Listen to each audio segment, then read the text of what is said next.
Duh, bingung nih mau nge-review laptop apa. Ini Nitro barusan kita review beberapa hari yang lalu. Terus Victus juga, ini cuma warna baru doang. Dalamnya sama. ROG Zephyrus sudah pernah di-review, MSI juga udah pernah. Apa yang belum? Wadah Mas Edo nih, mending kita tanya Mas Edo aja. Mas Edo, Hey, halo bro. aku kan mau nge-review laptop. Ah. Tapi bingung soalnya yang di sana udah pernah di-review semua. Kira-kira ada nggak ya laptop gaming yang nggak masuk akal yang bisa kita review? Gaming nggak masuk akal, kayaknya nih cocok nih. Emangnya ini apaan? Ini IdeaPad Gaming 3. Oke. Prosesornya udah pakai Ryzen 5 5600, VGA-nya RTX 3060 6GB. Spesial banget tuh. Yang nggak bikin masuk akal, harganya under 20 juta. Seriusan ada 20 juta? Yes, under 20 juta. Wah, murah banget. Kita udah nggak sabar buat nge-review laptop satu ini, jadi langsung aja kita nonton B-roll-nya.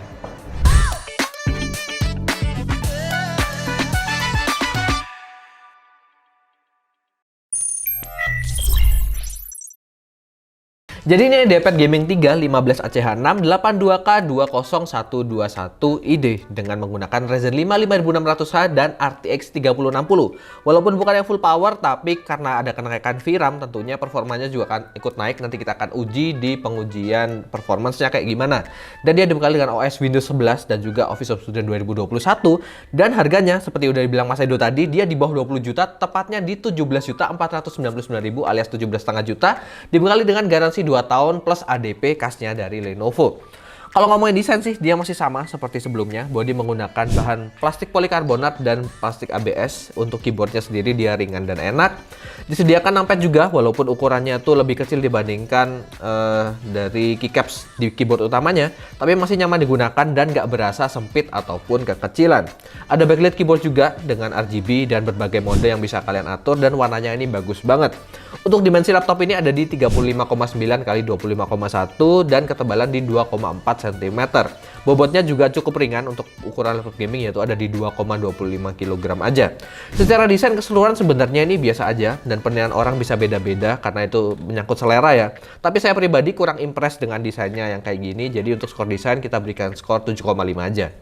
Untuk layarnya bisa dibilang kalian dapat paket lengkap lah. Dari segi bezel sendiri di sisi kiri dan kanannya itu cukup tipis, dan untuk bezel bagian bawahnya juga nggak terlalu tebal, jadi nggak terlalu bikin nggak enak untuk dipandang lah. Untuk layarnya sendiri dia berukuran 15,6 inch, Full HD, dan panelnya tuh IPS anti glare dengan color gabutnya sekarang udah di 100% sRGB. Ini menarik banget karena untuk laptop di bawah 20 juta laptop gaming ya udah bisa dapat layar 100% sRGB.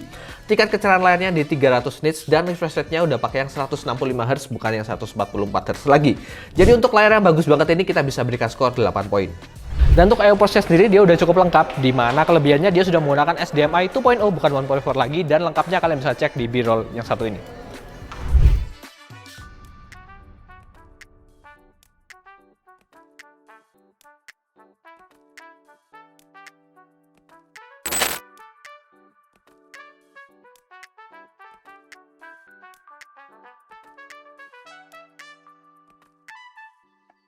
Kalau ngomongin fiturnya sendiri, dia sudah menggunakan Wi-Fi 6 dan juga Bluetooth 5.0 untuk konektivitasnya. Lalu terdapat software Lenovo Vintage, di mana ini software yang salah satu paling lengkap lah untuk laptop gaming ini. Di dalamnya ada beberapa fitur-fitur menarik yang kita highlight. Pertama ada Network Boost, itu untuk memprioritaskan penggunaan koneksi internet untuk kalian bisa bermain game dengan lebih lancar. Lalu ada Auto Close, ini mematikan proses-proses yang nggak diperlukan sebelum kalian main game supaya memaksimalkan resource dari laptop satu ini. Lalu ada overdrive, itu untuk mempercepat respons layar, dan juga ada rapid charge tentunya untuk fast charging ya. Dan ada beberapa fitur lainnya seperti settingan micro key, lalu ada mode RGB yang bisa kalian setting juga, dan ada sound setting serta lain sebagainya. Dan untuk webcamnya sendiri dia cukup bagus dengan 720 pixel dan 30 fps, dan dia disertai juga dengan e-shutter manual untuk menjaga privasi kalian dengan lebih baik lagi. Mantap banget. Dan untuk skor fitur keseluruhan, karena kita bisa bilang fitur di Lenovo Vintage ini cukup banyak dan fungsional juga, tentunya kita bisa berikan skor 8 poin. Sekarang kita akan bahas mengenai performance dari laptop ini. Kita mulai dari prosesor terlebih dahulu. Dia menggunakan AMD Ryzen 5 5600H dan spesifikasi detailnya kalian bisa lihat di sebelah. Dia punya 6 core 12 thread dengan base clock speed di 3,3 GHz dan busnya mencapai 4,2 GHz, dan menggunakan fabrikasi 7nm FinFET-nya AMD seperti biasa dengan L3 case di 16 MB dan TDP prosesor ini ada di 45 Watt. Dan kalau ngomongin soal pengujian performance-nya, sebenarnya kita running sebanyak 2 kali, yaitu yang pertama menggunakan single channel RAM-nya yaitu 8GB dan dual channel 16GB alias kita tambahin juga, tapi nggak ada peningkatan signifikan, cuman di rendering menggunakan Adobe Premiere nanti. Jadi kita akan tampilkan hasil untuk dual channelnya cuman di Adobe Premiere nanti. Yang pertama, untuk R15 kita dapatkan skor di 1651 CB dengan R20 single core-nya di 532 dan multicore-nya di 3892. Jadi sebenarnya ini bukan angka yang cukup impresif karena ya masih menggunakan Ryzen 5 5000 series. Sedangkan untuk looping sebanyak 10 kali, kita dapatkan average di 3825. Jadi ini angka yang bagus banget dengan suhu rata-rata di 79, tapi maksimum dia bisa menyentuh 95,3 derajat Celcius. Selanjutnya untuk rendering 3D menggunakan prosesornya aja. Untuk Blender kita dapatkan CPU rendernya di 4 menit 22 detik. Jadi ini udah cukup kencang untuk prosesor gaming yang hanya Ryzen 5 5000 series. Selanjutnya untuk RAM-nya dia menggunakan 8GB DDR4 3200 MHz yang terpasang di single channel, dan ada satu slot SATA lagi buat kalian bisa upgrade jadi dual channel, bisa mungkin di 16GB, 32 atau mungkin 64GB.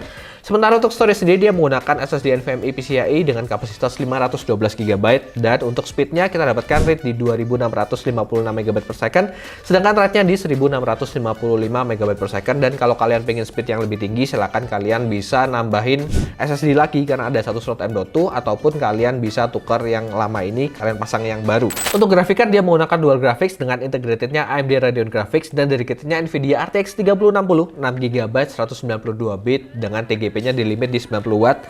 Jadi bukan yang full power. Sementara untuk performance rendering sendiri di Premiere, video berdurasi 1 menit 4K cut tanpa efek dan single layer. Untuk single channel RAM-nya kita bisa dapatkan waktu rendering di 3 menit 33 detik, tapi waktu kita upgrade ke dual channel dia bisa turun jadi 1 menit 54 detik. Jadi ini penurunan yang cukup drastis dan worth it banget untuk kalian upgrade ke dual channel di laptop ini.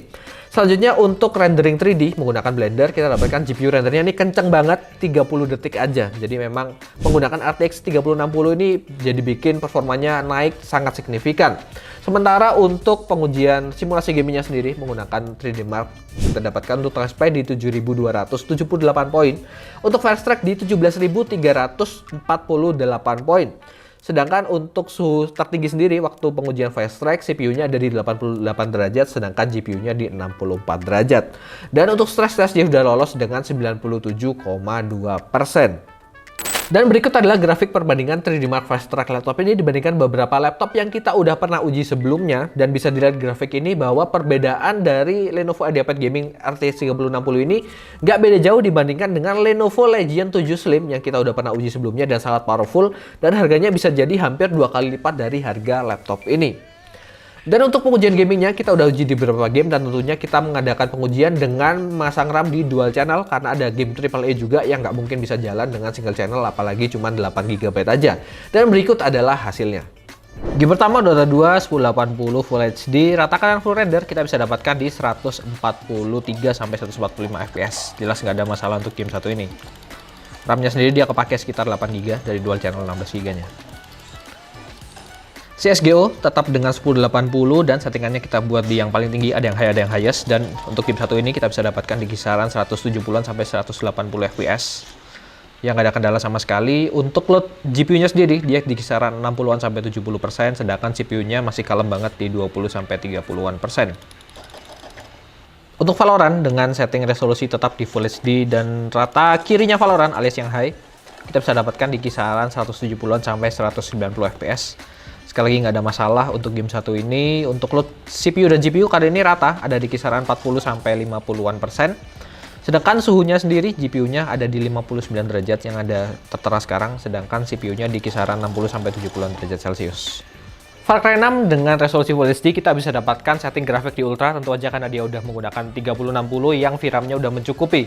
Dan untuk load dari CPU-nya sendiri ada di kisaran 30 sampai menyentuh 40-an persen, sedangkan GPU-nya dia di 96 sampai 97%. Sedangkan suhu sendiri keduanya masih aman dengan CPU di 71 derajat dan GPU-nya di 62 sampai 63 derajat Celcius, dan RAM-nya sendiri dia kepakai di 12GB, alias kalau kita kurangin dari load dari OS-nya kira-kira ini hampir semuanya udah kepakai untuk jalanin Far Cry 6 ini. Terakhir untuk Assassin's Creed Valhalla juga sama dengan setting resolusi Full HD kita masih bisa dapatkan di Ultra High. Dan untuk load GPU-nya tetap di 96-97%, sedangkan CPU-nya di 50-an%. Dan suhunya sekali lagi masih tetap aman dengan CPU di 70-an derajat dan GPU di 64 derajat Celcius. Kali ini RAM-nya turun sedikit, dia di 11 GB-an. Untuk upgradability-nya, Lenovo memberikan kebebasan penuh kepada kalian, di mana untuk RAM-nya dia menggunakan 2 slot SODIMM, yang satu terisi 8 GB dan satu lagi masih kosong. Jadi kalian bisa menambahkan RAM sesuka hati kalian, mungkin bisa di 32 GB atau bahkan sampai 64 GB.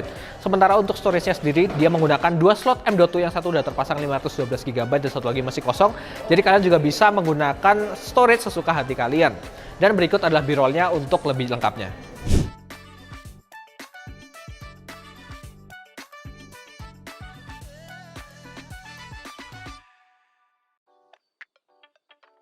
Dan dengan beberapa pengujian yang kita udah uji tadi, kita bisa berikan skor performance untuk laptop ini di 9 poin karena ini benar-benar sangat memuaskan banget.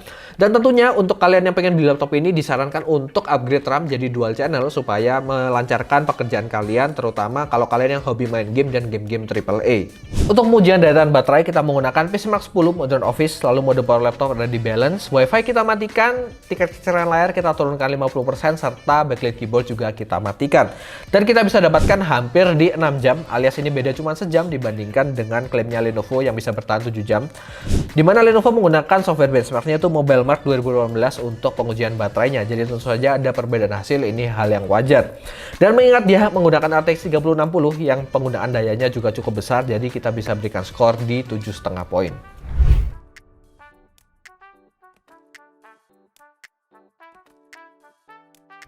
Intinya nih laptop yang menarik banget, dimana dengan kenaikan harga sekitar 2 jutaan aja dibandingkan dengan seri sebelumnya yang pakai RTX 3050, tapi performanya tuh udah berasa banget, terutama di rendering video menggunakan Adobe Premiere tadi. Dan tentu saja harganya yang 17,5 juta aja, tapi sudah bisa menghasilkan RTX 3060. Ini jadi laptop yang termurah yang punya RTX 3060 sampai saat ini. Bener banget. Dan tentunya ini laptop yang cocok buat siapa aja, Mas Edo? Tentunya cocok untuk para konten kreator atau mahasiswa teknik yang lebih ngejar price to performance tentunya. Ya, tentunya buat para gamer juga ya, karena namanya ada Upgrade Gaming. Bener banget. Segitu aja review kita kali ini. Terima kasih buat kalian semua yang sudah menonton. Jangan lupa apa, Mas Edo? Jangan lupa untuk like, komen, dan subscribe di channel YouTube Kalosa. Dan kalau kalian mencari barang-barang seputar IT, terutama untuk laptop dan peripherals yang kayak yang ada di depan kita ini, jangan lupa untuk belanja di Kalosa. Ada di Majen-Pajetan, juga ada di Marketplace. Apa aja, Mas Edo? Di Tokopedia, Shopee, JD ID, dan Blibli tentunya. Oke, segitu aja. Saya Christopher, ada Mas Edo, dan ada talent yang udah kabur selama ini. See you on the next video. Sama Victus gimana?